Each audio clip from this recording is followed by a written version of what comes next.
All right, we're live, you guys. Welcome to another broadcast. This is going to be a special one. This is one I'm going to highly recommend that you share with as many people, your family members, friends, as possible. Those that really love history and really cherish history and are and like me want to make sure that the story stays accurate, then the entirety of history, the historical record stays accurate. And that's what we're going to be doing today. We're going to be looking at this topic here that a lot of times people try to run away from this stuff, but we ain't running. The topic today is going to be Jewish involvement in the transatlantic slave trade. And there's been a lot of different discussions on that. There's people out there that would like to minimize or to alter the story. Well, what we're going to do today is we're actually going to go right to the source. All right. We're going to go right to their sources and we're going to look at it ourselves. And then from there, we can just take it from there. OK, so this should be fun. So in the meantime, let's go ahead and get some music going and we'll be waiting for a little bit, get some people on here and then we get started.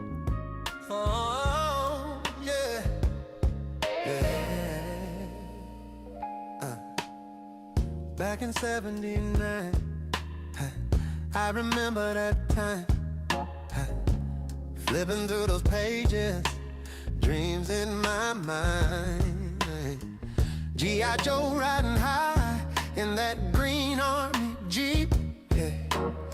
My tail football glowing, I could play in my sleep. Oh, mama saw me circling, she just laughed inside.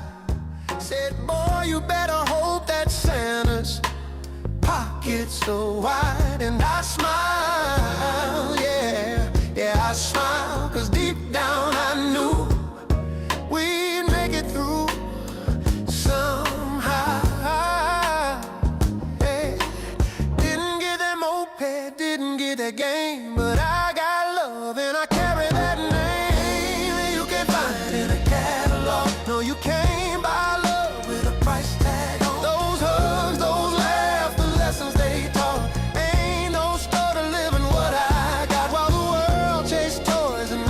All right, about another minute. I got love and that love was mine.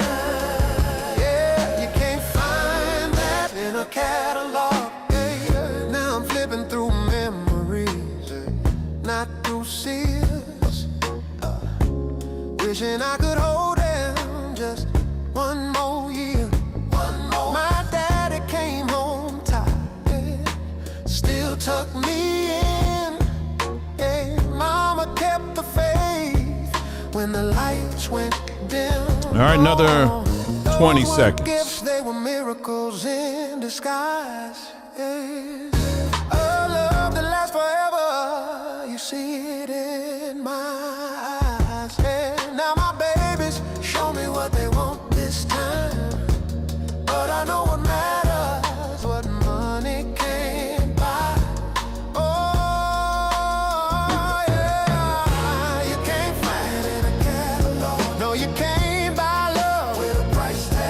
All right. Welcome to another live broadcast. So glad that you guys can join us today. It's December the 23rd, 2025. Santa is almost here. I'm just trying to trigger some of y'all that, Christmas, I don't celebrate it. Whatever. Okay. It's just, y'all let people be. Okay. Let people be, okay? But it's a time of the year where you'll find all over the nation and all over the world, people tend to get together with their families and all of that, and that we can celebrate in. We can definitely celebrate in that. Anyway, so here we go. Here we go. So glad that you guys can join us here. Another beautiful day, of course, out here in Arizona. Today was partly cloudy, but it was still nice.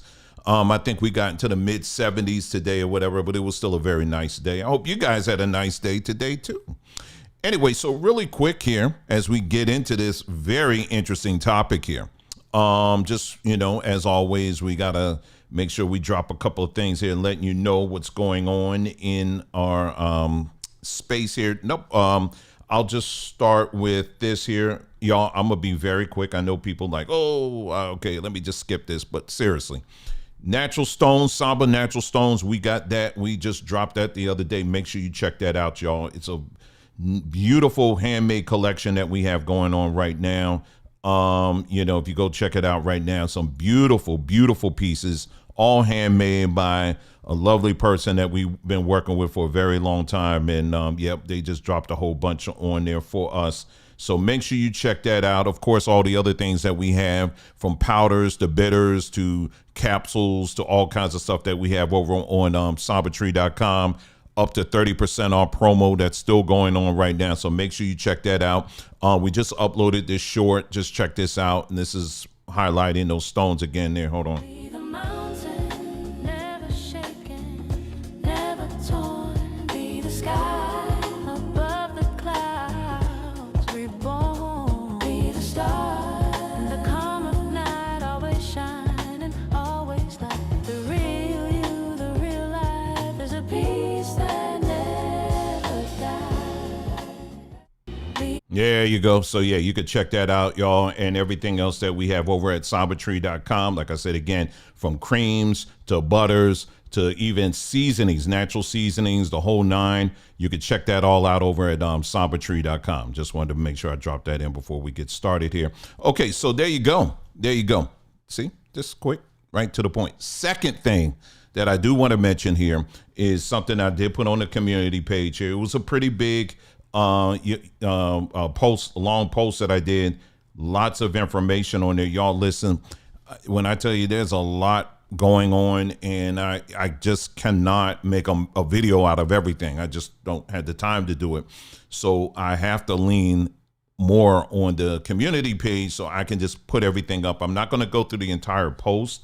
I would just encourage you to check that out. I'll just bring up the post here right quick here. This second thing right here. I said, for those of you outside, okay, so we got this going on here. Let me see, pull this up here. Hold on. It's right here.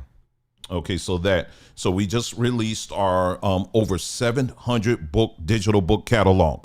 Over 700 digital books, digitized books. Y'all, let me tell you something, how important this is. And you're going to see this in this as we go through this today. There are numbers of books out there that ChatGPT, Grok, whatever, they don't have access to everything. And when you go on ChatGPT or any of these other LLMs and you ask certain questions about certain topics, it's going to steer you to the preferred sources. All right. That's typically how it works. They're going to steer you to the preferred sources. But unless you have a deeper understanding of the topic that you're inquiring about, you will never, it's not going to just offer it. You have to tell it like, hey, this book exists, right? And then it will come back and be like, oh yeah, that's right. But if you don't have that knowledge about the topic, what's going to happen is it's going to automatically force you into whatever the preferred response is. Do you understand? So that's why for me, when I use ChatGPT or any of these other platforms, it's an assistant, but I have to make sure I have to go ahead of these platforms, and I have to make sure that I have some knowledge about the topic myself. You understand? Just a little bit, so that I'm not flying under the 100% guidance of these platforms, because these platforms, I'm telling you, they will not tell you everything. And you'll see some of the sources that we'll be sharing today, ChatGPT ain't going to give this to you. All right. And so this is why it's important and imperative for us to build our own libraries, to build our own repositories, so that this information never gets lost. Do you understand? And so over the years, I have amassed a ton of books. These are just the digitized ones.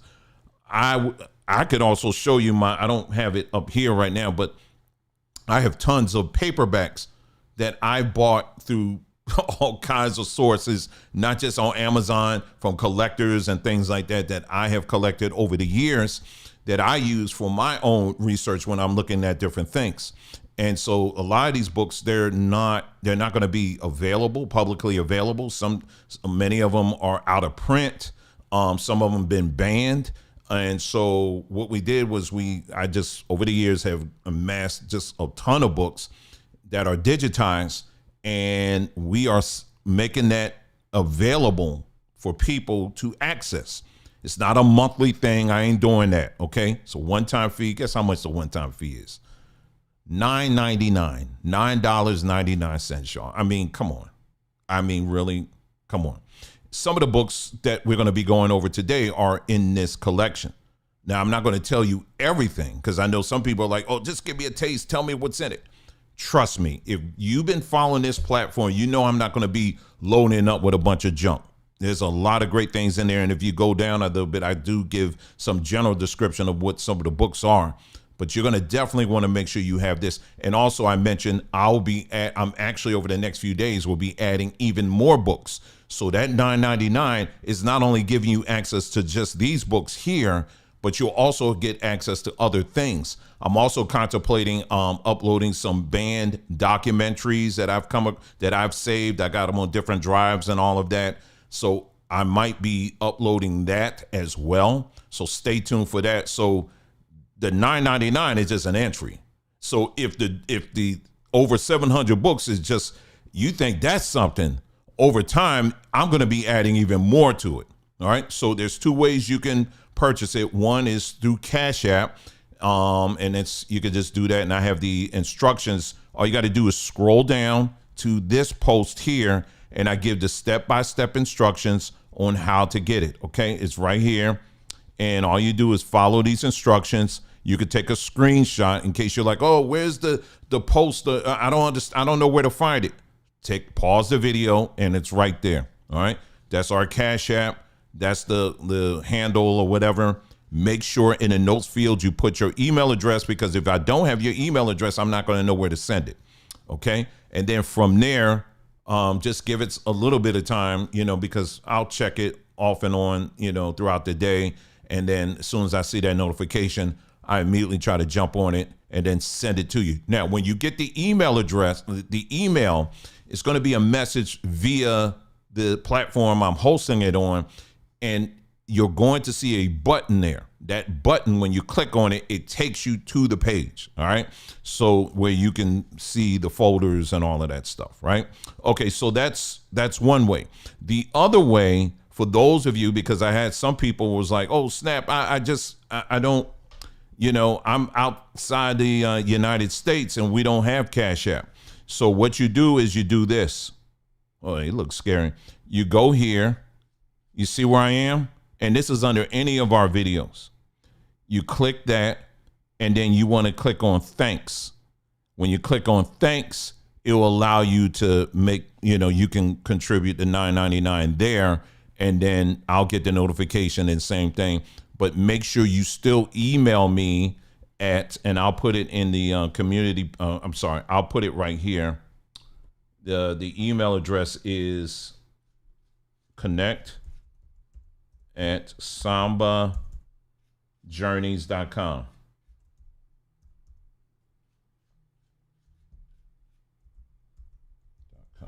All right, there you go. So there it is. I put it in the chat. It's connect@sambajourneys.com. Hopefully I spelled that right. And then you got to email me if you want to pay this way, so that I can have your email address and then I can send it to you. Okay. So yeah, we'll definitely get it for you. All right, let's go here and get out of this, and let's get into the main topic at hand. Really appreciate it. Big shout out, of course, to everybody that's in the chat. Really appreciate you being here. Let me see who's here. We got Todd in the house. Really appreciate you, Coach is in the house. He said he asked about the royalties work when it comes to AI. Don't know, but we'll find. They'll let us know soon enough. CTO Drums in the house. We also got GP in the house, and other people, of course, that are watching as well. So there you go. All right, so let's go ahead and talk about it, and then I'll bring the slides up in a minute here. Okay, so as you know, that this topic again is coming up about slaves, Africans that were purchased and traded as slaves, and just basically the transatlantic slave trade. Let's just start from the top. Number one, the transatlantic slave trade was not the only slave trade that was going on. The transatlantic slave trade was Christians, mostly the church. Rome was controlling that part of it. Okay. And so everything from the continent of Africa, pretty much going, west, from down in South America, Central America, North America, and all of that pretty much was Rome handling all of that. Okay. And then, of course, we can't forget Europe. That's Rome was pretty much handling all of that. This was an edict, if you will, that was put out by, I think it was Pope Nicholas V, if I'm not mistaken. Don't have the year top of my mind right now, but basically he put this, we're going to call it an edict, basically commissioning to the church world, if you will, that, hey, you are permitted to enslave heathens, who they considered heathens. And as you continue to read his document, he's being very specific. He's talking about Africans. All right. So he pushed out this permission slip and said, hey, y'all can go out and you can enslave who we consider heathens. Outside of that, you cannot enslave another Christian. Okay. That's what they said. So that's how this whole thing happened on the transatlantic slave trade. Then you had the Muslim slave trade, which, again, that's been going on. That was going on then. And to a certain degree, it's still going on to this very day. So you do still have Muslims who are engaged in the slave trade. That's still happening. Okay. So that's one. I just want to get that out of the way, because a lot of times when we talk about topics like this, people will try to pivot the conversation to, yeah, but them. Okay. So I'm just taking my time and saying, yeah, we understand that and we know that. Okay. But today we're talking about this. All right. Which leads me to the next point I want to make. Number two is that one of the things I continue to hear over and over again, which really prompted me to do this video, is people, when we're talking about Jews and their involvement in the transatlantic slave trade, they will repeatedly say what people will say. I'll just start off the accusation. They will say that Jews controlled the transatlantic slave trade. I personally, as someone who really wants to make sure that we're getting all the facts, and are being accurate, I do not feel confident enough, based on the information that we have right now, to say that Jews absolutely control the entirety of the transatlantic slave trade. I don't feel that confident enough in the information that we have right now. However, were they not only active participants, but did they have a significant role in the transatlantic slave trade?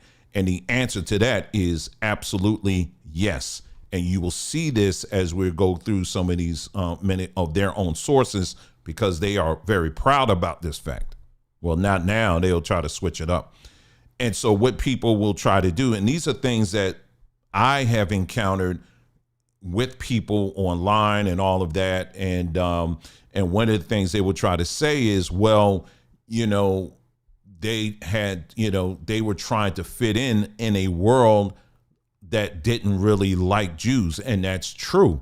You had many countries that they were kicked out of. But why were they kicked out? Were they kicked out simply because they were God's chosen? No. The reason why they were kicked out, many of these countries, was because of something called usury. All right, usury. And they will tell that story themselves. They will tell you that yes, they engaged in usury, which is basically when you lend somebody something, you're charging them an interest rate, high interest rate. Yeah, we're kind of dealing with that today, huh? Isn't that something? And so that's why people over over time after time after time, they kept getting pushed out of these different countries because of usury. That's the story. That's the historical record, right? And so, yeah, you had many cases where these individuals, they did not, people already knew what these people were about. So you had white people, when I say white people, I would say non-Jews, who were like, nah, you can't, we don't want to deal with you, and so there were a lot of avenues that were shut down to them. That is true.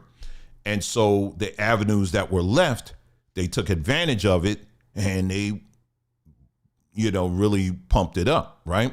And so that is something. So that's what happened. That's basically what happened. And so slavery was one of those things. Now remember what I'm saying. It was only one of those things. When you read their history, you'll see that it wasn't just slavery they was involved in. It was trading alcohol. It was trading, a whole lot of things like food, all kinds of stuff. Any place where they can make money, they were there. That was their thing. They were just trading everything. Now, as someone who has spent years really looking at this, there is, some people will debate this. I tend to lean on, I agree with it. There are numbers of people in academia who do believe that people that we call Jews today are the descendants of the Phoenicians. And the Phoenicians are basically those who were, they were known as the people of the sea, the seafaring people. That was one of the main big characteristics, what they were known for. And what that basically means is this group of people, the Phoenicians, they were known for their trade. They would go, they had their ships. They would go to country to country to country, and they were literally buying and trading. They were known as, that's why they call them merchants, or the sea merchants, and so, so that's what they were known for. All right. And so, some people will say, no, they don't have anything to do with it. But like I said, based on the stuff I have been looking at from all sources, someone can make a very strong case that they are the descendants or closely related to the Phoenicians, who were also known as the sea people. And they would, and sea people who did trading. They did trading, not training, trading. And so, yeah, that's where that came from. So this is a people that specialize in trading, period, across the board. It wasn't exclusively slaves. All right. So we want to be clear about that. So it was a bunch of things, but, slavery, transatlantic slavery was one of those opportunities they took advantage of. All right. So we want to be clear about all of that. I'm trying to get all of that out, because you're going to have people who are going to, try to find that one technical thing or whatever, and then try to dismiss the whole thing. But that's not going to work here. Those tricks and the gaslighting doesn't work with us anymore. All right. So the one other thing I'm going to say here as well is that for people who will try to say to us that, it was just they were involved, but it was just a small percentage. And I'm going to show you something in a moment here where I did a search on Grok. And that's why I don't like doing searches on some of these LLMs when I'm looking at this topic, because they'll do this gaslighting stuff. And what they'll say is, well, although, yeah, they were involved, they will go out of their way to make it very clear. It was just a tiny percentage. It was just a tiny percentage. Listen, let me tell you something. When we look at Jews and we see how aggressive they are when it comes to tracking down 100-year-old people who were guards at some facility somewhere in Nazi Germany. And they will tell you, never forget. They will literally tell you, never forget. I've listened to some rabbis who say in their Talmud, they are taught never to forgive. You don't forgive people who do things to you. All right. So this is coming from them. So if they are to have that kind of tenacity when it comes to a guard that's 100 years old, something that happened many, many years ago, off of a single guard, and they drag this 100-year-old person into court, if they are to if it's a green light for them to have that kind of tenacity to go after these people, then likewise, we as Black Americans or the descendants of these African slaves, we should have just as much, if not more, when it comes to looking at all the people who benefited from the exploitation of our ancestors. Okay, you can't debate that. All right, because if you're gonna go after that with all of that, then we need to do the same thing. So that's why this whole argument, when we talk about reparations, for example, all of the loud voices that you would hear talking about reparations, I don't care. You name the what you call it, the people on YouTube, social media, the big names that are very vocal about reparations. They will always say, white people owe us, white people owe us, white people owe us. They will always say that, but they will always leave Jewish people out of there because there's a fear there. All right. So if you are someone that's, that's your thing, the reparations thing, then you need to make sure everyone's tied into that argument. You don't leave anybody out of it. All right. If that's you, I'm just saying, so that fear has got to be over with. You got to look at every participant, okay? And they are the ones that set the standard for that. Did they not?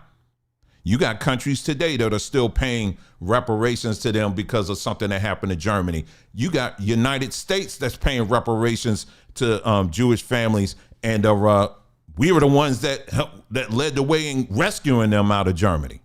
How does that even work? You understand what I'm saying? But it is what it is. So anyway, but we're gonna look at this, and we're gonna be very respectful, but we're gonna be firm in how we go through this. Okay, so there we go. All right. So with that being said, let's go ahead and start pulling this up here, and let's take a look at some of these things here. And I'll try to make this available for you guys to download. So just stay tuned. That's why I say keep your eyes on the community page. We'll make sure I'll try to make this available for everybody if you want to download this. Okay.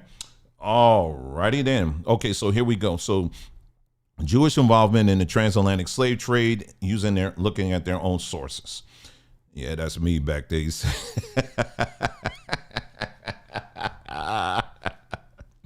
Anyway. All right, so I know you can't see that, but I'll read it to you. This is from the Talmud. All right. Shabbat 31b. It says, "Why are the feet of Africans so wide?" Hillel responds, "My son, you have asked a great question. It is because they live in marshes." Now, I cannot tell you how many rabbis I have reached out to on X with this passage. And to this day, I can count on no hands on the responses that I got. And when I say rabbis, I'm talking about they don't even have a big following, so they can't pretend that they ain't see my comment. But they don't have nothing to say on this. But instead, they'll get out here and what they'll try to do is they'll say that, oh, it's such a big collection. The Talmud is so big of a collection. I'm still trying to understand it and all that. But you can't understand that. I understand that. I'm reading that right now. What's the proper context of describing black people this way? What's the proper context for that? Or the other one where I said that other one by Maimonides, that isn't in the Talmud, but Maimonides is a rabbi who is one of their most esteemed rabbis, who basically describe black people as being apes and having the intellect of less than a human. All right. And then you try to bring that up and they try to find some way around that. But it is, no, this is not the year of escape. It's time for the sun to rise, and it is rising now, and truth is prevailing. All right. So let's go. All right. So here we go. All right. So this source here, this first one here, this is from, in all of these books, by the way, you can find many of these books on archive.gov or org or something, archive.org. You can find many of them actually there. My advice to you is, and unfortunately, a lot of these now, because you used to be able to download them. Now they got that on lock. You can't download them anymore, but there are other ways you can get these books. But anyway, but make sure you get them. Okay. Anyway, so this first one, the name of the book is The Colonial American Jew, and it's by Jacob R. Marcus. And, and pay attention too. Many of these books come from Jewish publishers. So you got layer upon layer upon layer. So they can't come back and say, oh, he was this author, he was later debunked and he hated. Nope. This is all of your stuff. Okay. So anyway, let's read this first one. So there we go. So this is on page 532 to 533.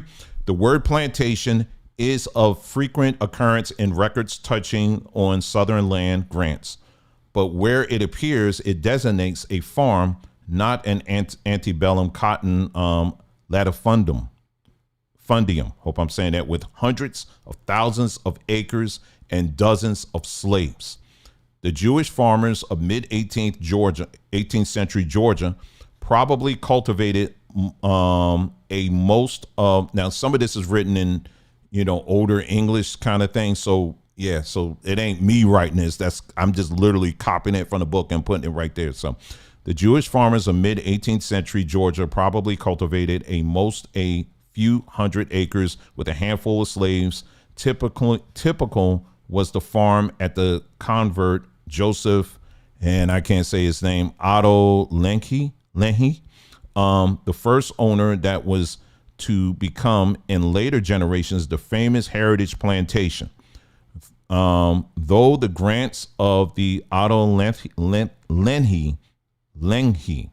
received over the years amounted to hundreds, if not thousands, of acres, he started out with a 100-acre homestead, which he called Exon or Exonia, in memory of Exeter, England, where he had once lived. Still, while latifundia was exceedingly rare, there were some middle-sized plantations. If one may judge from the fact that Nunez's, and Lucenes farmed with 15 to 20 slaves. All those last names are Jews. All right, those are Jewish families. The Jews of South Carolina seem to have engaged sporadically in planting. It is impossible to determine whether Emmanuel Marcus ever farmed the thousands of acres he received from the provincial properties in 1704. But 4 years later, Moses Mandina owned a very probably farmed a plantation on Goose Creek. In 1714, Simone Valentine and Mordecai Nathan ran a 500-acre farm about 22 miles out of Charleston and were eager to make it pay. By 1758, Joseph Tobias, merchant and founding father of present-day South Carolina jewelry, owned a tract of 950 acres, but there were no indication that he ever turned to agriculture as a way of life. One Jewish planter who did engage in large-scale farming was the young South Carolina aristocrat Francis Salvador, who grew indigo on his 6,000-acre plantation and worked some 30 slaves. So Jews were very prominent throughout the South, and they did own a lot of acreage. And of course, and even though some of these names they're mentioning, they're not mentioning like, okay, how many slaves and a breakdown of each. The fact of the matter is that you're not going to have all those acres and not have somebody take care of it.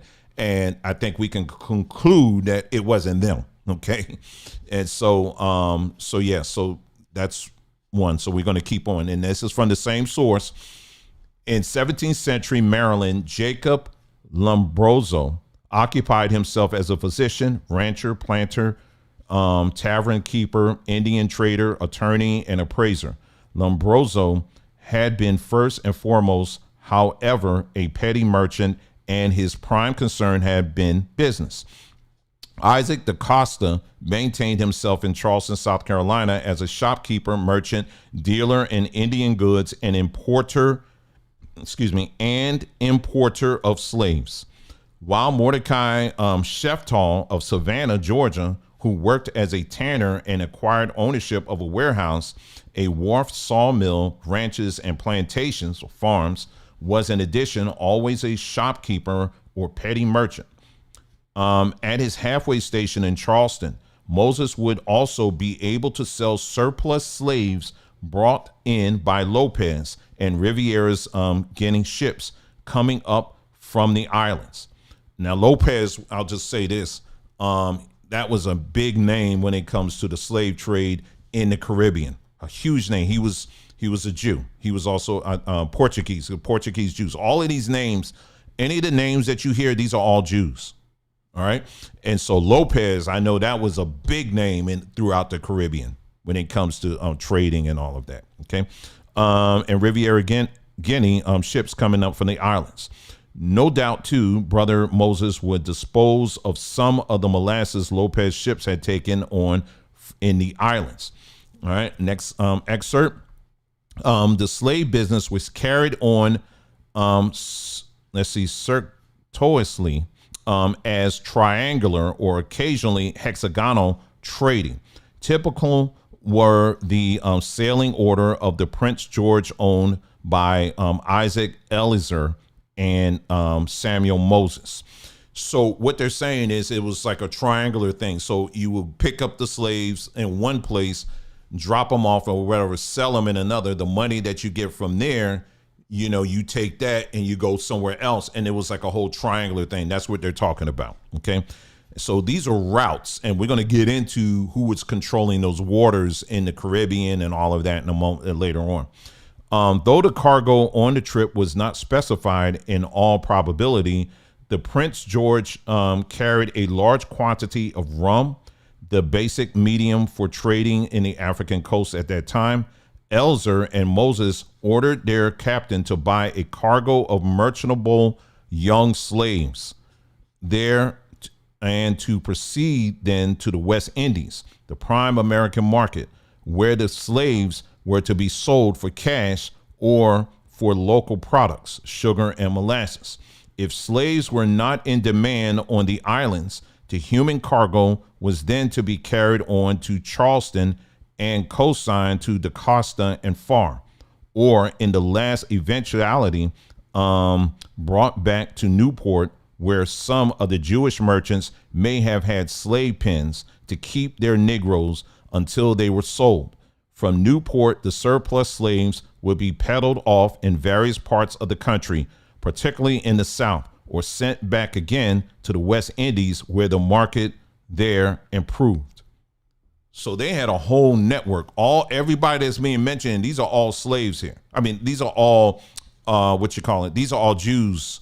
They had a whole network, and we're learning about how they had their whole entire network here, and how they moved about, how they were moving these Africans. All right, and on our now there's two. This is the original source for this. I actually posted this on our community page, but it was from another book. But this is where this book got that from. All right.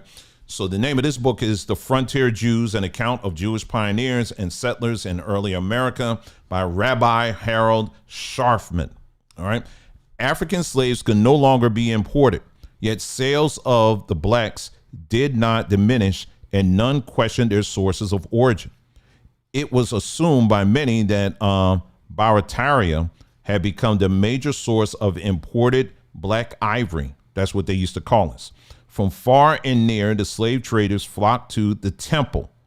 All right. When they say the temple, they're talking about the temple where these Jews, where they worship. The prices controlled by Lafayette gave both the pirate sellers and plantations and city buyers a handsome profit. Safe escort was assured by order by Jean Lafayette. No Baratarian dared disobey. New Orleans businessman David G. Setsas, who owned a few slaves, acquired a schooner and possibly arranged for the shipment and transport. His uncle Abraham Mendez Setsas, who had engaged in the slave trade at Charleston, composed the following doggerel, published in the South Carolina State Gazette And like I said, this is like a kind of like, think of a song or a poem. This guy was so trading so heavily in African slaves, they actually put a song about it. Again, these are all Jews. All right. Abraham Sesas, and like I said, I may be getting his name wrong, also gracious, once again does offer his services pure for to secure money in the coffer he has for sale. Some Negroes male will suit full well grooms. He has likewise some of their wives can make clean dirty rooms. For planting too, he has a few to sell all for the cash or various price to work the rice or bring them to the lash. The young ones true, if that will do, may some be had of him to learn your trade they make be made, or bring them to your trim. The boatmen great will you elate. They are so brisk and free. Wherever you say, they will obey if you buy them from me, of me. Now, does that sound like, oh, they were just minorly involved in the slave trade? You did a whole song about it. All right, so yeah, there's a source right there. Let's move on. Here's another one here. Name of this book is The Fate of the Jews, People Torn Between Israeli Power and Jewish Ethics. Let me just do a quick check here and see where we are. Everything is broadcasting fine. Okay, cool. All right. The Fate of the Jews, The People Torn Between Israeli Power and Jewish Ethics by Roberta Strauss. I'm not going to even try to say the last name, but you see it right there. Jews as individuals represented almost every position of slavery. Let me read that again in case maybe I read that too fast. Jews as individuals represented almost every position on slavery, but as a group, they were silent. For all the self-righteousness of the North, slavery had been implanted and nourished by Northern merchants. And when they say merchants, that's kind of another word for Jews. All right. Christians and Jewish merchants, Christians and Jewish. During the 18th century, Jews actively traded in slaves. Some Jews ran slave markets. One conspicuous exception was Judah P. Benjamin, who had 3 successive positions in the Confederate cabinet. Benjamin owned a large plantation near New Orleans with 140 slaves. And we actually talked about this guy here, Judah P. Benjamin. He actually was responsible for really setting up the Confederate economy. And he was so revered by the Confederacy. If I had thought about it, I would show it to you again, but you can look it up. They actually have because the Confederacy had their own money and his face is on it. A Jewish person's face is on it. Okay. As being someone who was being honored for helping them set up the economy. Some years ago, when we took the trip down to the Washington, D.C. African American Museum, they have a whole wall, for those of you who've been there, of all of these bills that were issued by all of these Southern banks. And when you look at some of the bills, you can actually see little drawings of black people picking cotton on there. All right. So we were a tradable commodity. That's how they treated us. That's how they saw us. And this was all being steered and guided by people like Judah P. Benjamin. He was like one of the top people that was responsible for helping to set all of that up. Okay. All right. So let's go. According to Rabbi Korn's meticulously documented research on Jews and Southern slavery, only one Jew ever worked as an overseer, but possibly a greater proportion of Jews than Christians were slave owners. Let's read that again. This is coming from them. According to Rabbi Korn's meticulously documented research on Jews and Southern slavery, only one Jew ever worked as an overseer, but possibly a greater proportion of Jews than Christians were slave owners. I'm going to read that again. Because an overseer, you just basically like more in the field work kind of stuff, right? But you see how they make that difference. But again, I want to stress to you, everything I'm reading to you, this is their stuff.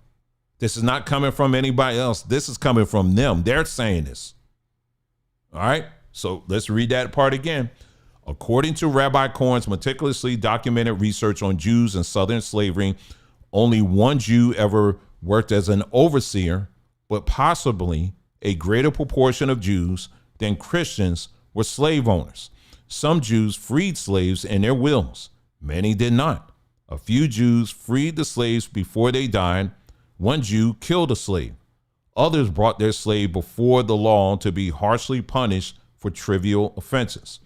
Just as a disproportionately large number of Jews were slave owners, a disproportionately large number of Jewish merchants sold slaves as they would any other goods, as they would any other goods. Let me read that again. Just as a disproportionately large number of Jews were slave owners, a disproportionately large number of Jewish merchants sold slaves as they would any other goods. You see this? Several of these merchants were prominent in their communities, an acting rabbi, the president of a congregation. All right. And then the next excerpt was comparisons between Jews who were slaves in Egypt and blacks who were slaves in America outraged Jews who identified with the slave owners, not the slaves. The Jewish Record, a New York newspaper, wrote, "We know not how to speak in the same breath of the Negro and the Israelite, one representing all that is debased and inferior in the hopeless barbarity and heathenism of 6,000 years, the other in the days when Jehovah conferred to our fathers in the glorious equality which led the eternal to converse with them." So you hear what they're saying here. So in this excerpt, what they're basically saying, they said, no, don't dare compare us to black people. You know how black people today, you got Hebrew Israelites that are like, they look at the Bible and they say, this is our history book and that's our history. This is our story. And, you know, they just got the colors mixed up and all of this other stuff. The Jews are saying, that's actually, we gave you that. We actually forced this book on you. And we're saying, don't you dare compare us to what you guys went through. We can't even relate to you even by breath. We can't even relate to you on that. So they never looked at black people and what we went through as for any kind of similarities of what they went through. They don't look at it that way. It's always the other way around. It's black folks who, I'm not going to beat up on black folks on this, because again, black folks even to this day are still trying to find relevance. Many black people still trying to find a meaning to all of this and our history and all of that. So you got black folks who are looking all over the place to try to find that sense of identity. So I get that. I understand that. But as this information is out here now, there's certain chapters, there's certain things that we need to shut down. You understand? And they're telling you in your face, nah, this ain't it. But no matter how many times I may repeat this to some people, I still get people in the comment section that will say, no, they got it all wrong. It's actually our story. They just mixed it up and all this stuff. And I try to tell people, I say, so these people beat the hell in you. They raped you. They did all this stuff, stole you from your land. They did all of this stuff. And I'm talking people as in all the participants in the transatlantic slave trade. That's what I'm talking about. You actually believe they did all of that to you. And at the end of it, they wiped the sweat off of their brow and the blood that splattered on their face from doing all this damage to your ancestors. And then they took a deep breath and they said, whew, okay, now for the good news, I got your history book right here. I mean, I try to tell black, just at that level, I try to get people to kind of think on that, but you know, people just don't want to hear it. But you know, anyway, this is more from that same book here. Let's see. Historically, the relationship between Jew and black in America has not been one of equality. Jews were traders and masters. Blacks were merchandise and slaves and servants. In America, there is no record of a black who traded in Jews or a black who owned Jews. I doubt there are any black housewives who have a Jewish girl come in one day a week to clean. Where blacks are available, neither Jews nor any other whites touched the bottom.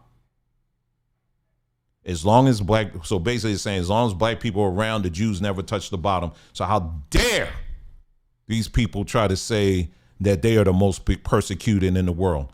I wish I could show you some quotes that I found just today where it's quite a few of them were getting on X saying that they are the most hated in all the world. When this quote from their own people says as long as black people are around, they've never touched the bottom. This is particularly true of the South before the Civil War.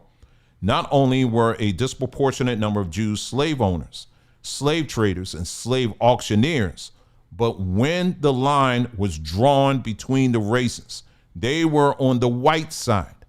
In American Jewry in the Civil War, Rabbi Bertram Korn quoted Oscar Strauss, who recalled how well his father, a peddler, was treated by plantation owners.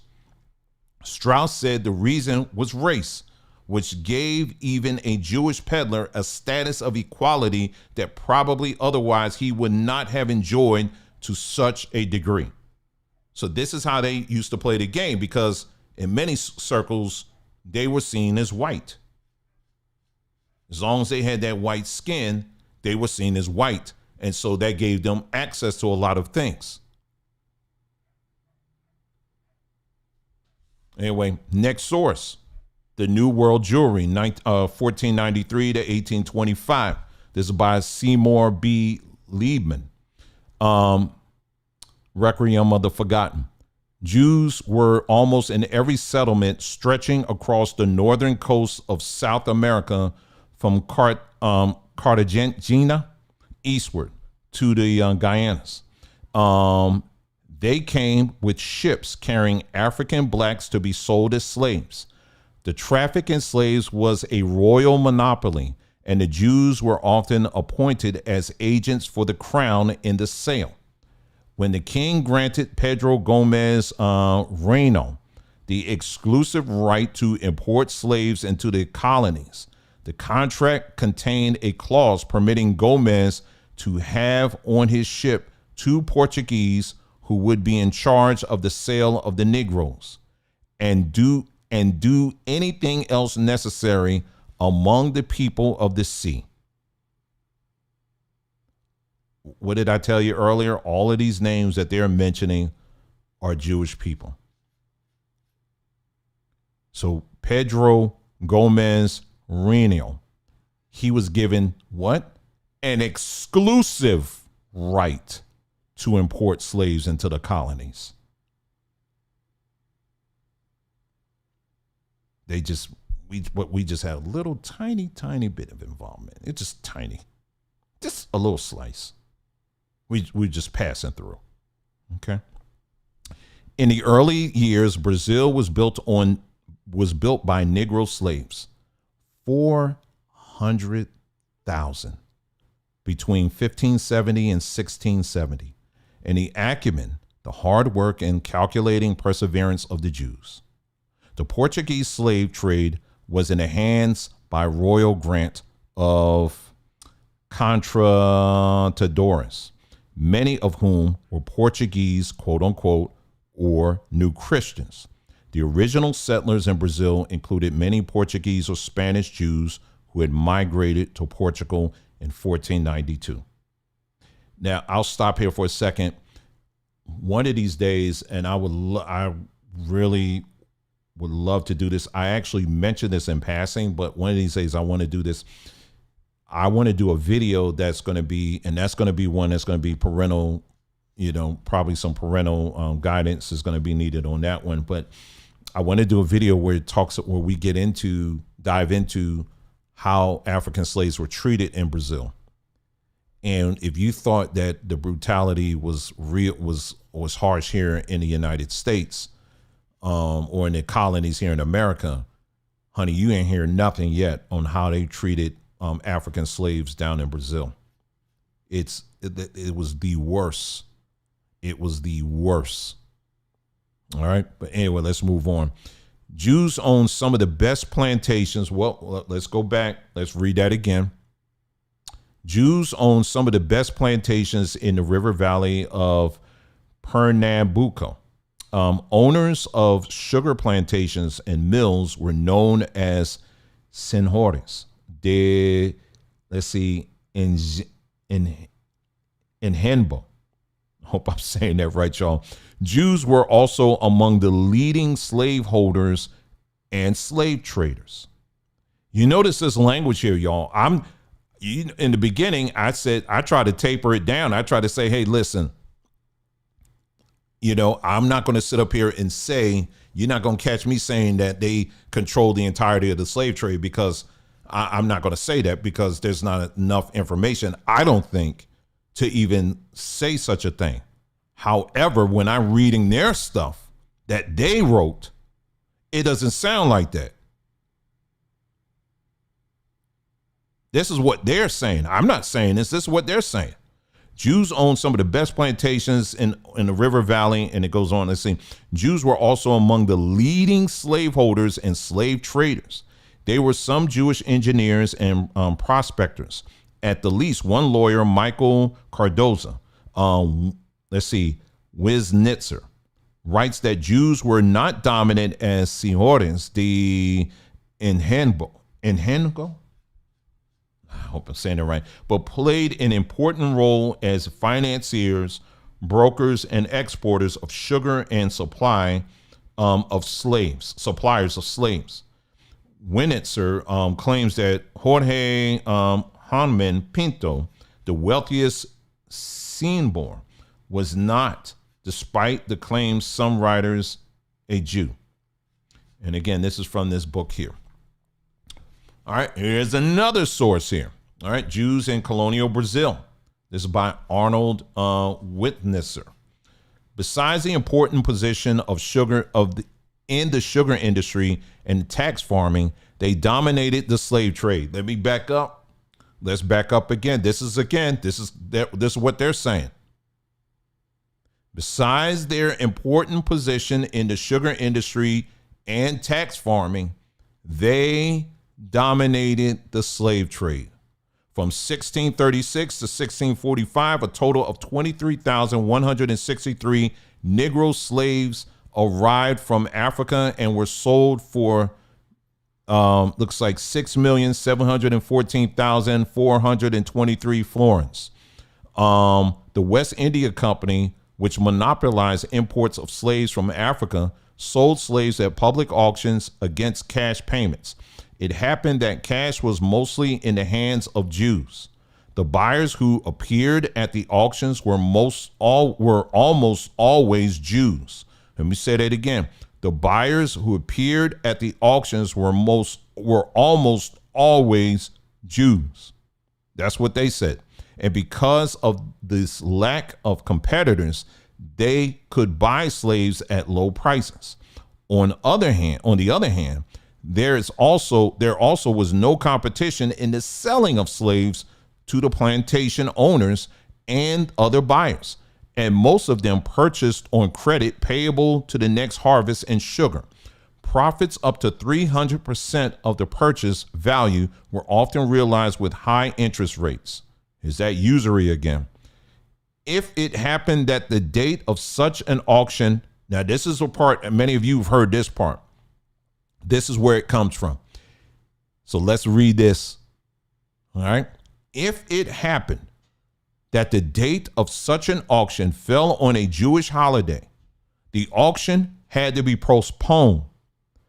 This occurred on Friday, October the 21st, 1644. Incidentally, slaves generally preferred Jewish owners to Dutch and Portuguese owners because the Jews usually gave them 2 days a week of free work. Saturdays and Sundays. The Portuguese allowed them Sundays only, and the Dutch, especially in the hinterlands, made them work on Sundays, even though it was against the law.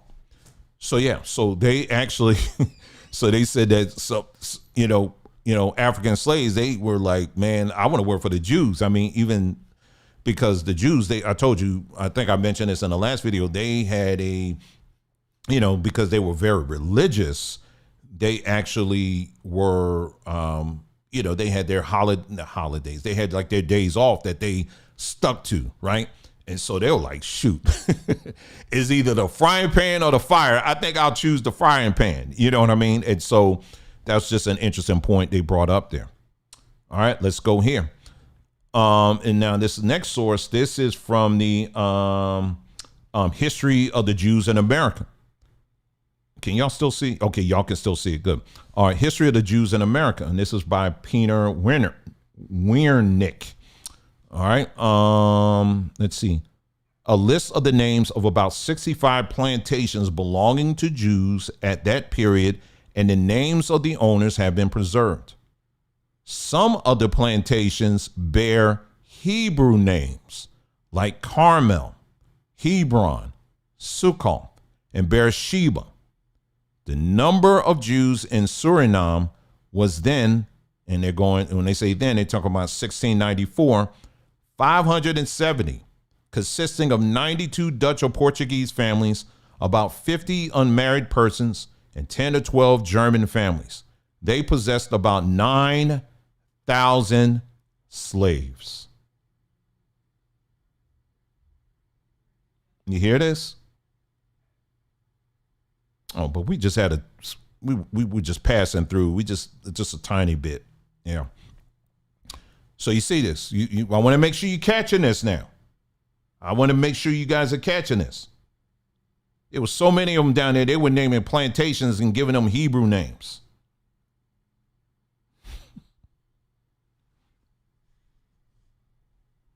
So they were very comfortable with this whole thing. They were very comfortable with it. Don't try to tell me, and don't try to tell other black folks that somehow you were kind of forced to do it, because how else were you going to live? Don't even go there. And let me just say this here. Let me get out of this for a second here. Let me say this for a second, because this is the BS that they try to push too, is that they try to say that, well, Dwayne, you're covering all of this, but see, remember now, we actually marched with you in the civil rights era. We actually, some of our people actually died for your rights and all of that stuff, right? So they always try to bring that up. They try to bring up, Coretta Scott King, she was pro-Zionist. They try to bring up some of this other stuff. But yeah, okay, so you did that. I'm not in any denial of that at all. That is a permanent fixture of history. We can't deny that. But this is also a permanent fixture of history as well. And for you to have the audacity to try to tell us that this is very insignificant and we should look ahead and not look behind, then I will tell you, leave all of these little Nazi guards that are like 90 years old, 100 years old, let them be. But see, you won't do that. And likewise, because you ain't going to do it, it's just about right or wrong anyway. We're going to make sure we're turning over every stone and we're looking at everything. Period. That's just what it is. So anyway, let's move back. All right, so did I read this here? Okay, so yeah, so this part here, for those that are just joining, welcome. You're missing quite a bit, so I would really advise you, to go back and make sure you catch all the other stuff here. So yeah, so at this part here, they had so many Jews down there, and they were naming their plantations and giving them Hebrew names. So they were very comfortable with what they were doing. There was no discomfort in that. All right, here's the next source, Zion in America, the Jewish experience from colonial times to the present. And this is by Henry L. Feingold. From Africa, they imported slaves from the West Indies. They received molasses from which they distilled rum. A key aspect of the triangular trade, and we talked about that earlier, involved the notorious Middle Passage. the transportation of slaves from the west coast of Africa to the West Indies and eventually directly to the colonies. Newport was a major colonial port for this traffic in people, so that it comes as no surprise that Colonial Rhode Island, boasted a higher proportion of slaves than any other colony. And I think I have something. Rhode Island, you can do a whole video just on Rhode Island. There were so many slaves that were brought up there. One of the largest, at that time, synagogues was right near the port in Rhode Island. And they were working hand in hand. They were bringing slaves in there by the boatloads up in Rhode Island. I bet you never heard any of this, did you? You thought it was just in the South. Oh, no, honey. They were bringing wherever they could make money off of us, they were doing it. Anyway, let's move on to the next one here. This is from an early Jewish colony in Western Guyana, 1658 to 1666. And its relation to the Jews in Suriname, Cayenne and Tobago. I guess that's Guyana and Tobago, by Samuel Oppenheim.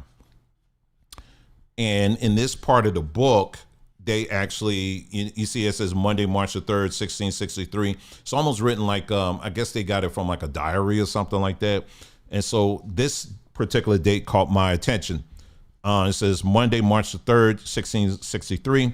There appeared Abraham Levy, showing that he received orders and advice from a Jewish broker in Amsterdam named offering, and then they didn't mention the name, offering to contract for the furnishing of 500 slaves every 6 months in the river Essequibo for 100 pieces of 8, each as many more than may be engaged.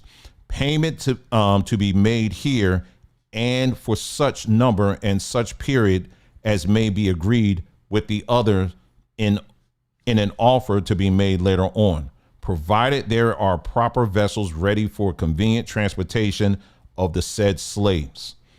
And so, yeah, so they were definitely in on it there. So yeah, that caught my attention there. All right, let's move on to the next one. Name of this book is Diamonds and Coral, Anglo-Dutch Jews and 18th century trade. And this is Gedalia Yogev. All right. Again, I just want to keep reiterating over and over again. These are their books. Many of these publishers are their publishers. This is what they have written. This is no commentary. This is what, from me, this is them saying all of this. Okay. The Portuguese company was unable to accomplish this task without help and had to employ foreign ships. It commissioned Andrew Lopez, there's Lopez again, as its agent in London, and he assumed the name Andreas Alvarez Nogueira for this purpose. Now let me stop here. One of the things that you will find, especially when Rome was basically really clamping down on Jews at that time and making them either convert to new Christians or basically they would do worse to them, many of these Jews would change their names. Well, now you understand where that comes from. Now, when you look in Hollywood, many of these Jewish actors, many of them change their names. They don't, when you look at the real names of a lot of these Jewish actors, they're Jewish actors. They, there's a whole list of them. You can look online, you can find it. They change their names to appear more white. But that comes all the way from this. That's where that came from. All right. Portuguese agency. He also took an active part in the slave trade between Africa and Mexico. Lopez introduced other Jews into the business. There is a contract signed by him on 30 November 1697 as an agent of the Portuguese company with 2 Jewish ship owners of London, Isaac Rodriguez and Isaac da Costa.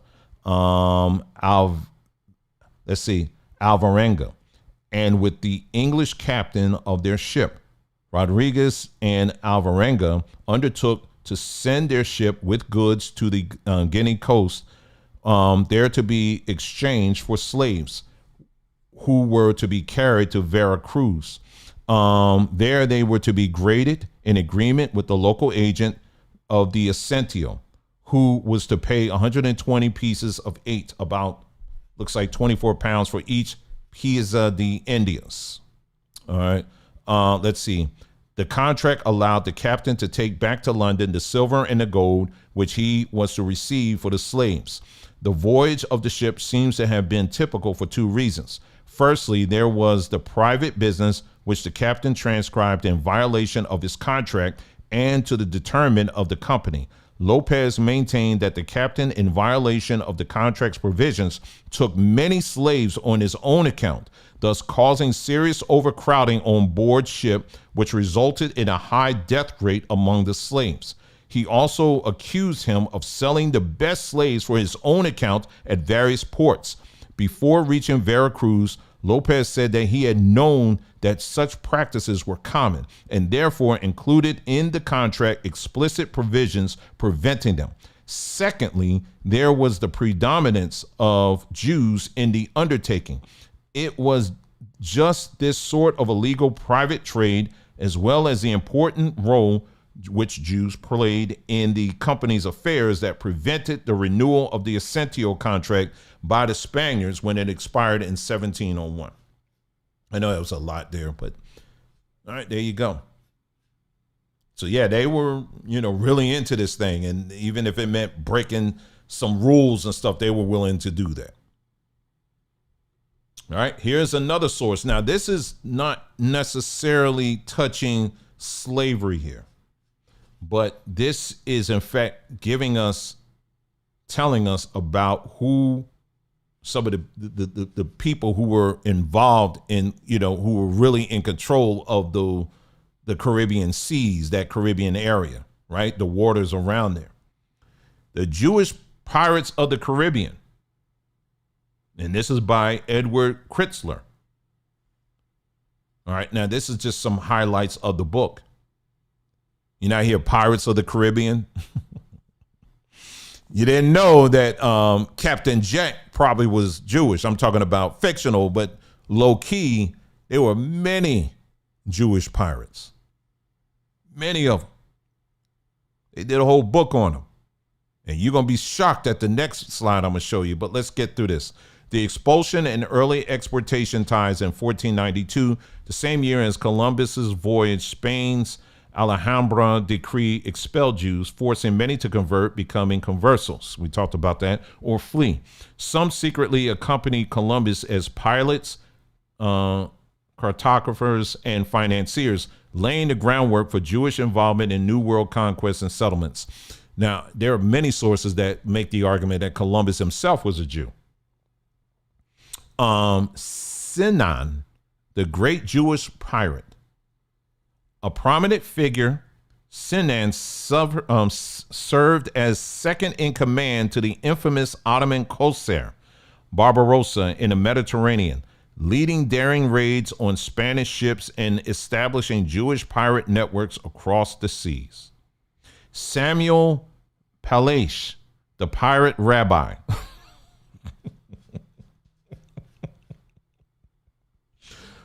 He's a rabbi and by day and a pirate by night.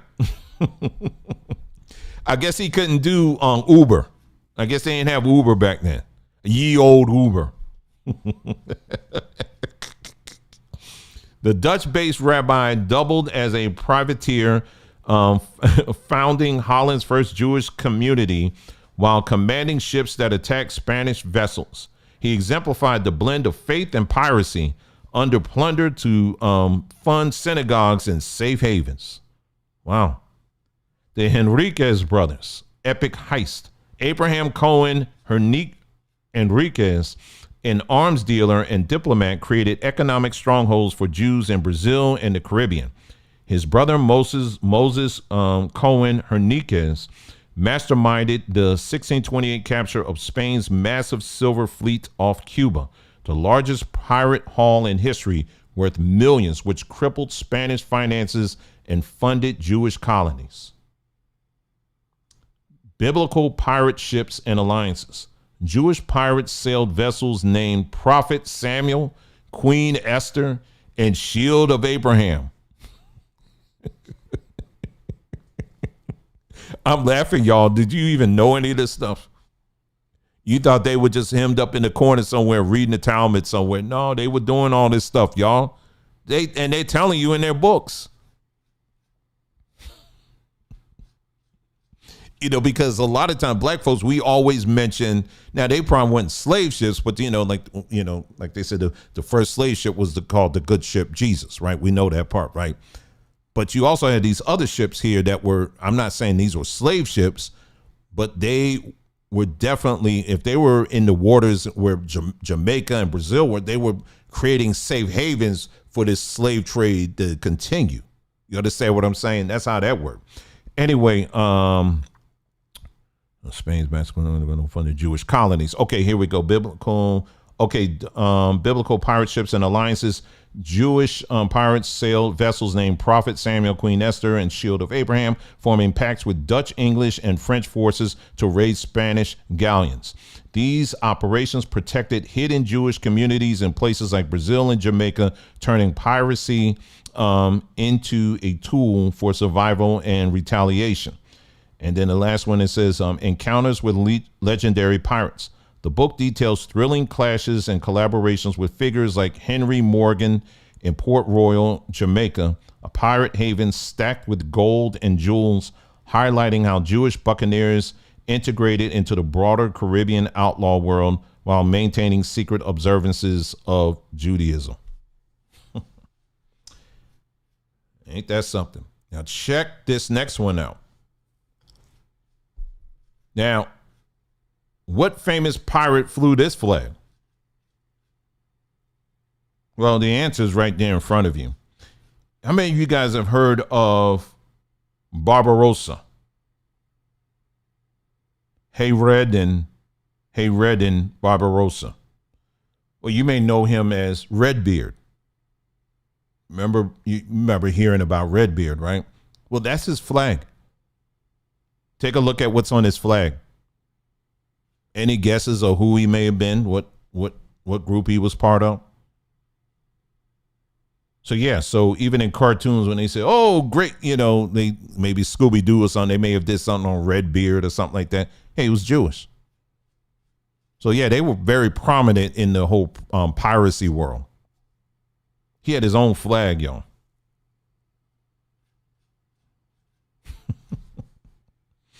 Anyway, let's move on. And this kind of stuff you guys have seen. We're not going to read all of that, but you can still find a lot of these if you have access to, let's say, newspapers.com. And you can access a lot of these old newspapers and you can actually find these things yourself. And you just take a look at this. These are sales advertisements for Africans to work as slaves. And if you take a look at these names, this is just some of the names. Jacob Cohen and Sons, James and John Hart, Isaac Franks. Let me see. J and LT Levin. Joseph Marks, Leah Menace. See that? So this wasn't a tiny thing here. Here's another thing here that I was able to find. One of the largest importers of slaves into New York at one time. Did you know that they were bringing in slaves as far north as New York? Or was even further than that. We already said that, like Rhode Island, I believe Massachusetts as well. There were slave ships that was actually going that far up north. I don't know if you guys knew that. Nathaniel Simpson, a German-born Jewish merchant active in New York, co-owned these vessels with London and New York associates. The New York Postillon arrived in 1717 with approximately 100 enslaved Africans directly from the African coast. The Crown followed in 1721 with 117 enslaved Africans, bringing the combined total of 217. These were indeed among the largest direct shipments to New York in that era, where most slaves arrived via the Caribbean rather than straight from Africa. And yeah, of course, you guys know about Wall Street, right? You know about Wall Street. You know that Wall Street, they actually used to trade slaves right there on Wall Street. Right in front of where they do all the stock market. That's where they used to trade black folks at. Primary sources include shipping manifests and trade documents compiled by historian Elizabeth Donnan, which lists Simpson as a co-owner of the Crown alongside Isaac Levy, and detailed the New York Postilion voyage under captains like Dennis Dowling, a secondary Cynthius appears in the magazine. Okay, then they're giving sources there. That's what that was. Okay. Okay, then one more slide here. Even in Philadelphia. Now, a while back, I actually did a video. It was kind of like my little effort in trying to do somewhat of a documentary. This is when I was, the last time when we were living in Philadelphia, I showed you right there at the base of the Ben Franklin Bridge on the New Jersey side, and I was standing there and showing you where these slave ships were actually coming in, and they would dock there and they would bring the slaves over to Philadelphia, and they will also bring them into New Jersey, deep into New Jersey and the farmlands and stuff out there. New Jersey is called the Garden State, and what really made New Jersey the Garden State were African slaves. But again, you won't hear any of that. Anyway, here in Philadelphia, that's what was going on. So let me just read this to you. David Franks. Now, this is a result of a search I did on, was this Grok or ChatGPT? It was one of the two, but I want you to pay attention to the wording, okay? David Franks, 1720 to 1793, a prominent Jewish merchant who moved from New York to Philadelphia in the 1730s. Franks partnered with his uncle Nathan Levy to establish one of the city's first Jewish-owned businesses, Levy's and Franks. He was a key figure in colonial trade, supplying the British military during the French and Indian War, and later facing loyalist accusations during the Revolution. Involvement in the slave importation in the 1760s, Franks co-financed and organized the importation of enslaved Africans from Guinea, modern-day West Africa, directly to Philadelphia's docks on the Delaware River. A documented 1762 shipment arrived on the schooner Hannah, carrying a cargo of Guinea slaves valued at around 1,500 pounds. Franks, along with partners William Plumstead, Philadelphia's mayor, and others like Thomas Ritchie and Daniel Rundle, oversaw the distribution and auction of these individuals along the Delaware Valley, including sales in nearby areas like Gloucester Point, now Camden, New Jersey, across the river. And I physically walked those areas in that video, and I showed you where all this stuff was taking place. The slaves were marketed for labor in households, farms, and trades, reflecting demand from Pennsylvania's growing economy. And so here you go. So they got to make sure they kind of bring you back in. Scale and context. This was part of a small wave of about 500 to 600 enslaved people imported to Pennsylvania in 1759 to 1765, often via the Caribbean intermediaries before direct African voyages. Frank's role was an investor and a seller, not a primary ship owner, and he owned enslaved people personally at his Woodford estate in Germantown near Philadelphia. His activities aligned with the broader colonial commerce, but drew scrutiny amid rising Quaker-led abolition. And here's another person too, Chaim Salomon and the Gratz brothers. Later 18th century Jewish financiers like Chaim Salomon, a Revolution era broker, and the Gratz brothers. I think they got a high school, Simon Gratz High School. Any of my Philly people, it's in there, Gratz High School. Anyway, yeah, I didn't know that. He was a slave owner. Wow. Okay. Owned enslaved laborers, but are not directly linked to the importation voyages. The Gratzes focus more on land speculation, outfitting ships through their networks intersected with the slave economy. Broader Jewish community by the 1760s. Philadelphia's small Jewish population, around 300 by 1776, included a handful of slave owners such as, and they named the people here, Many Jews, including signers of the 1765 non-importation resolutions against Britain, later supported abolition. And then named some of the people there. Rebecca Gratz founded free schools for black children in the 19th century. All right, and then this is where they got to add, make sure you understand. These details come from colonial shipping manifest, auction records, and merchant ledgers preserved in archives like the American Jewish Historical Society. For deeper reading, see Max, and then they refer to some of these sources here, okay? And they said, which contextualize Jewish roles as marginal, less than 2% of the U.S. slave voyages overall. The topic remains sensitive, often exaggerated in anti-Semitic narratives, but primary sources confirm these isolated incidences. You see how they do this? You see what they do? Isolated incidents. Okay, so we just went through a whole list of isolated incidences.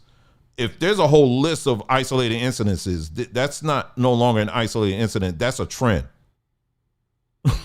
That's a trend now. So no, these aren't isolated incidents, but that's what they put into these LLMs. That's what they feed them to try to make it real minimized. Like, oh, it was just a few people.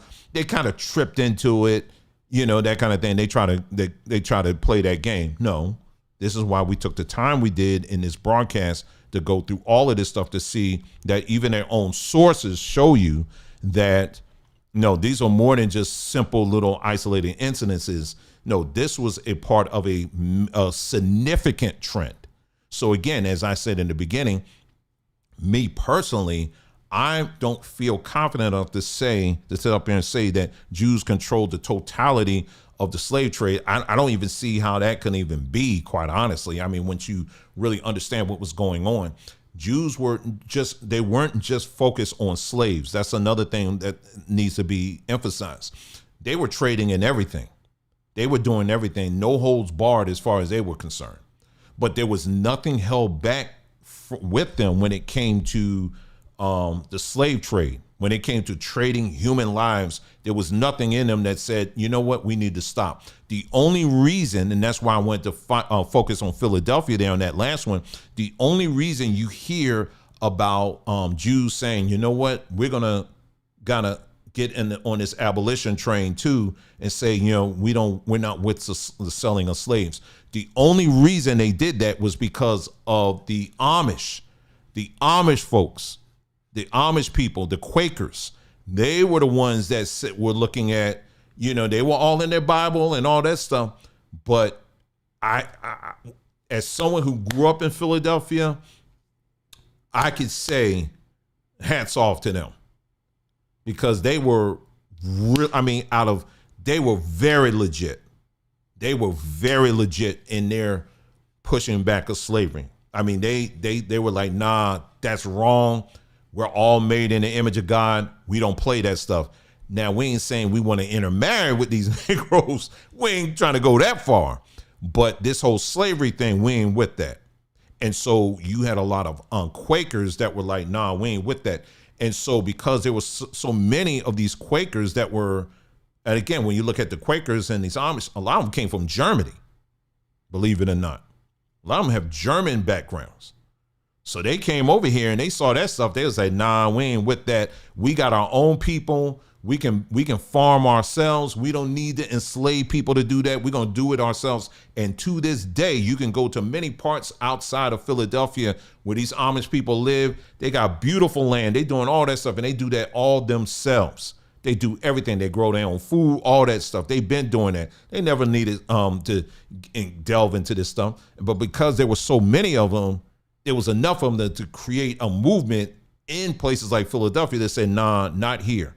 And so the Jews saw that, along with other whites that were participating in that. They was like, yeah, maybe we need to turn this thing a little bit, because, yeah, we're going to lose on this one. You know what I mean? So that's what was happening.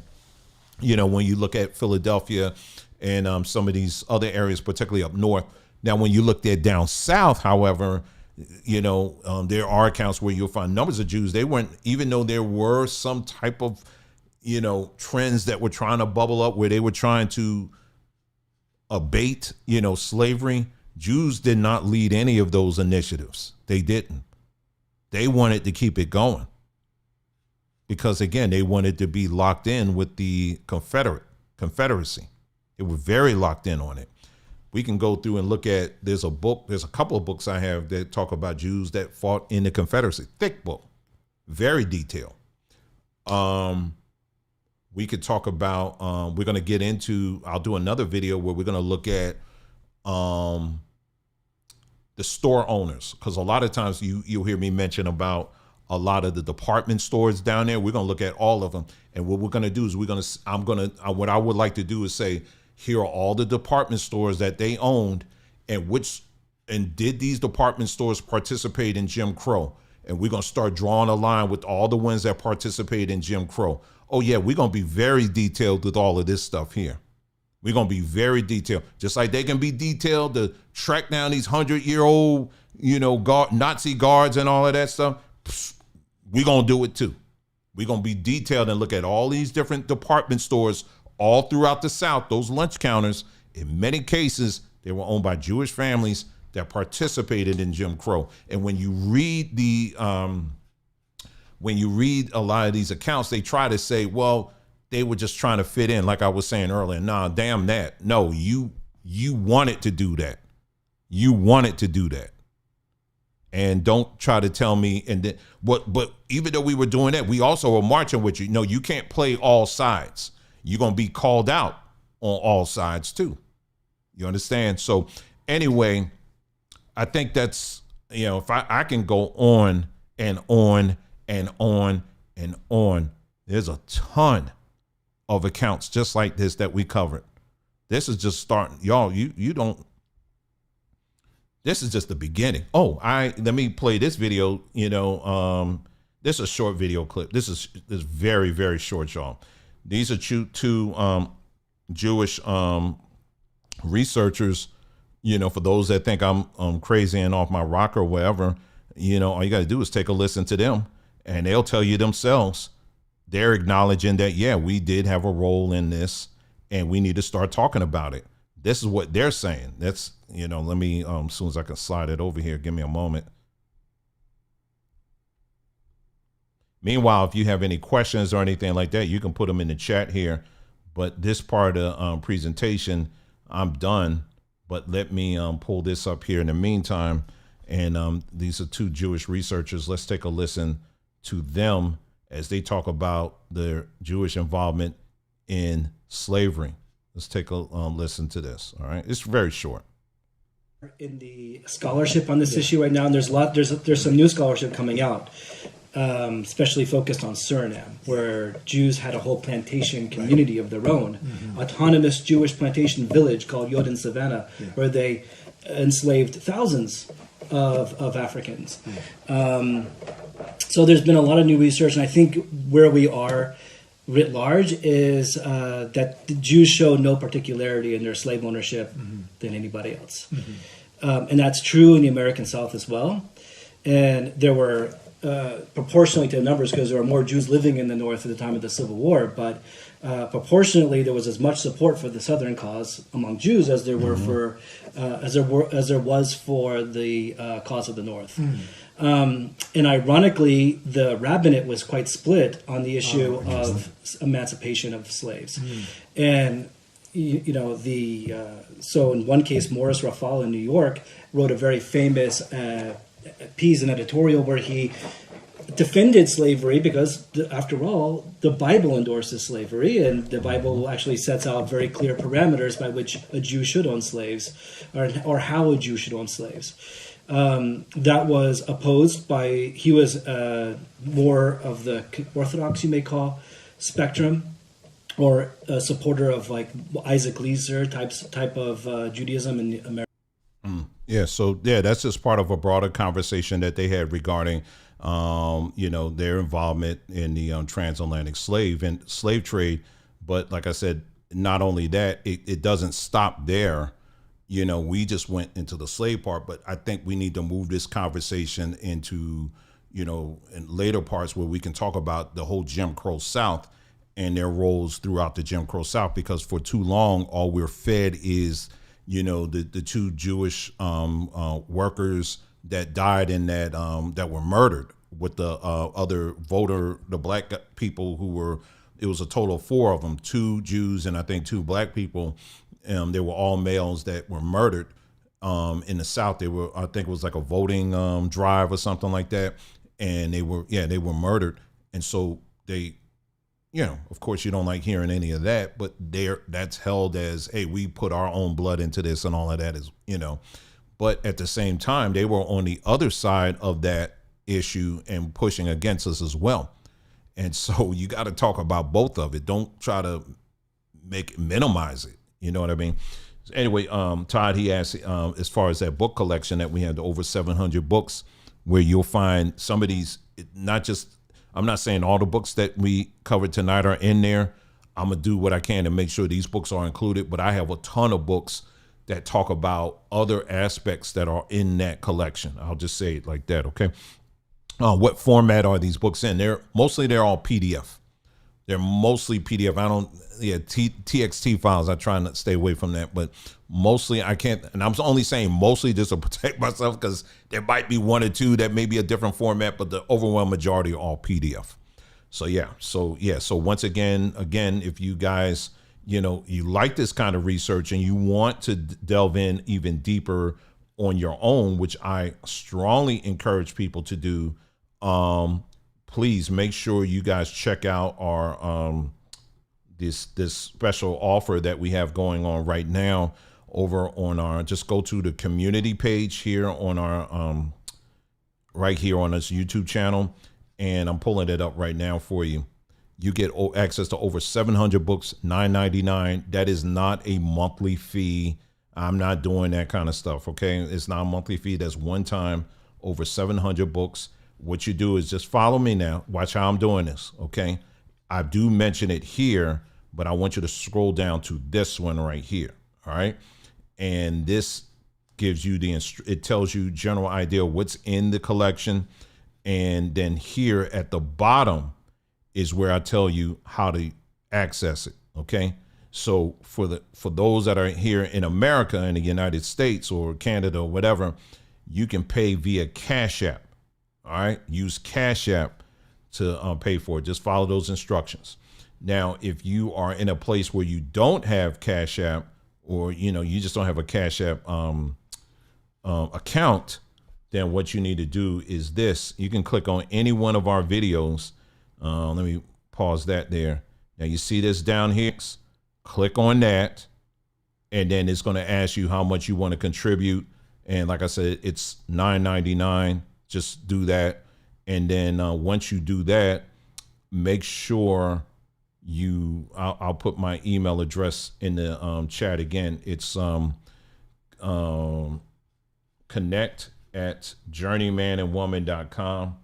It's, let me see, connect at journey.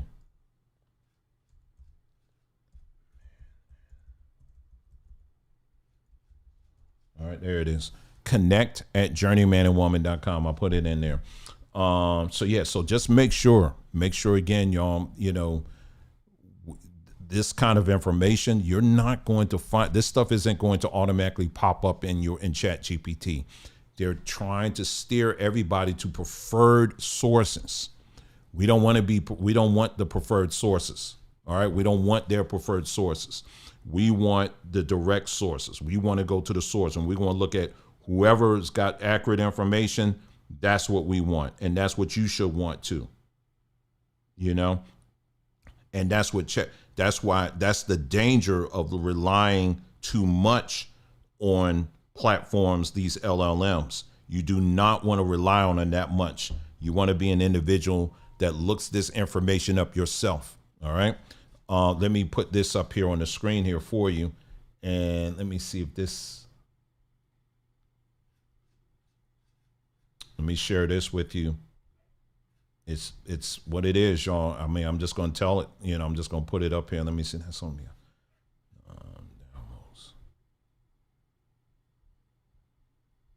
It's right here. Let me drop this here. Let me ask you something. Which one of these books? I got 2 books here on the screen here right now.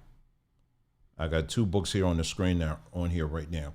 Which book out of these two books, which one do you think is banned on Amazon? Which one you think is banned on Amazon?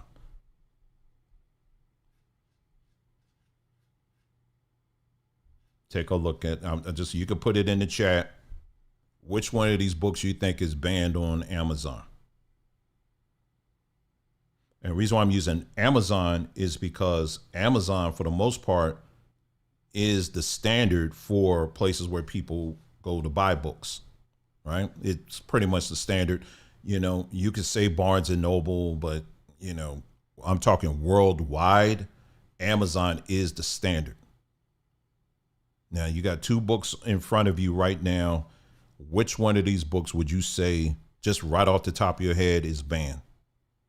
That Amazon has said, we will not and do not sell this book. Okay, one person said the blue one. I'll just give a couple of other responses here. The blue one, the left. Okay, all of you guys are correct. All of you guys are 100% correct. The Secret Relationship Between Blacks and Jews, that is the book that they have banned. They banned this book. You cannot buy it on Amazon. And when I tell you, I cannot begin to emphasize to you, well, there's a couple of things I want to say too. So the one on the right, why are they keeping that up? You only get rid of what you believe is dangerous. And this entire broadcast that you watched tonight, this, I would say, I would dedicate it. I am not a Muslim. I don't ascribe to anything as far as the Muslims are concerned. But the one thing I can say, what Farrakhan did by coming up with this collection of books, it's a total of 3. I would say this by far is probably one of the best literary weapons Black folks have. And I give a big shout out to them for coming out with this series of books.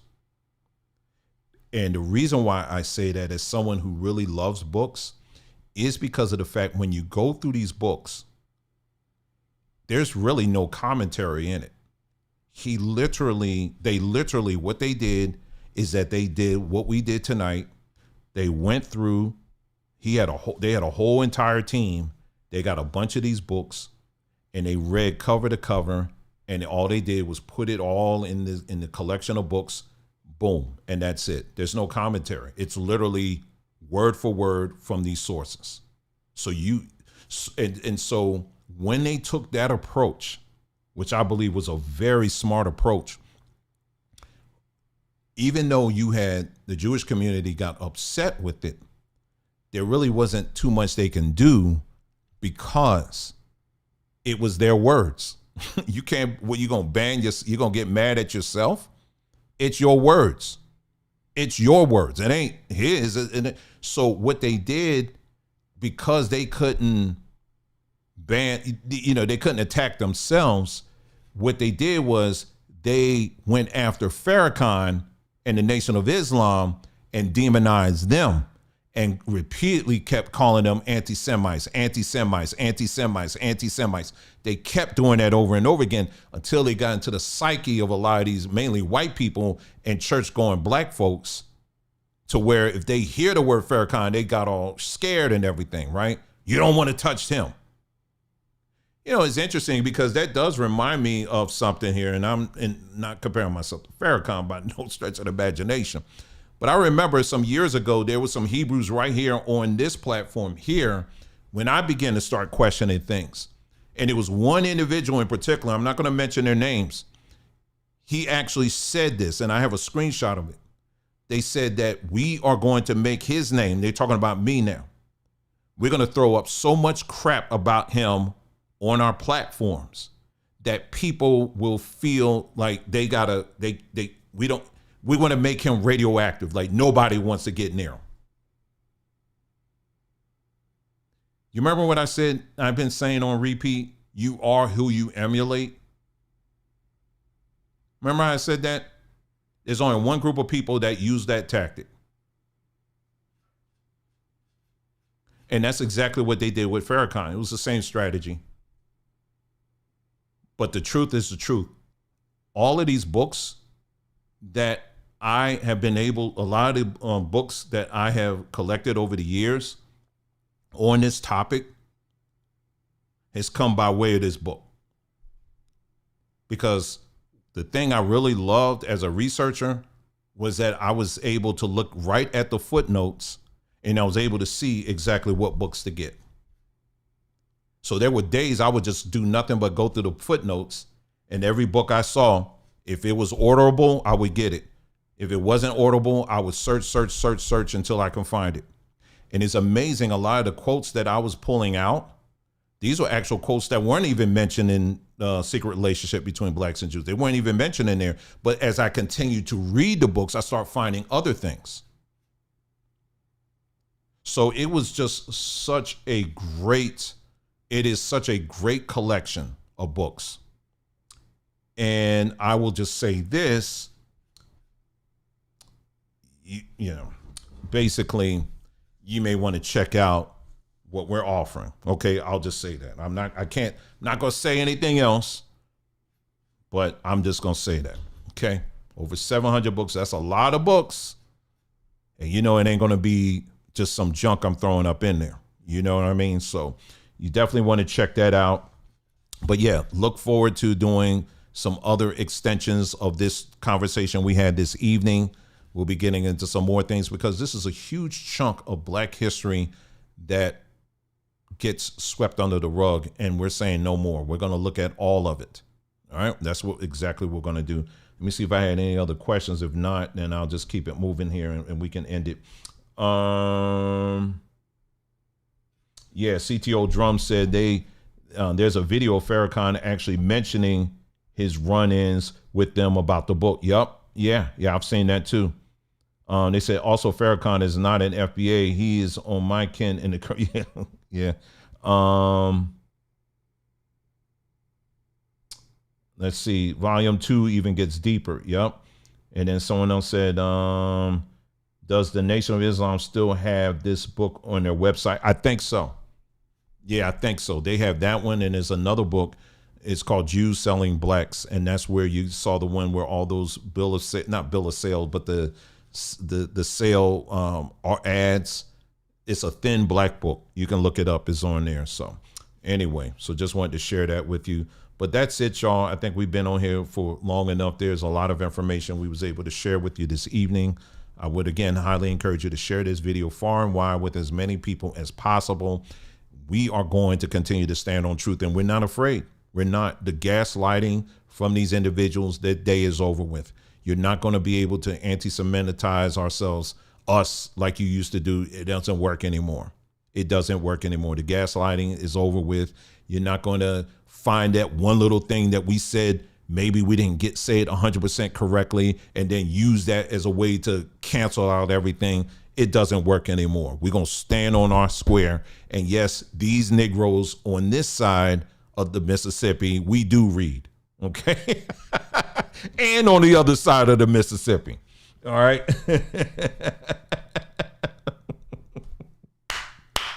All right. So that's it, y'all. Thank you so much for joining us for this broadcast. Listen, you guys take care, and then we'll be talking again soon. I'll see you next time.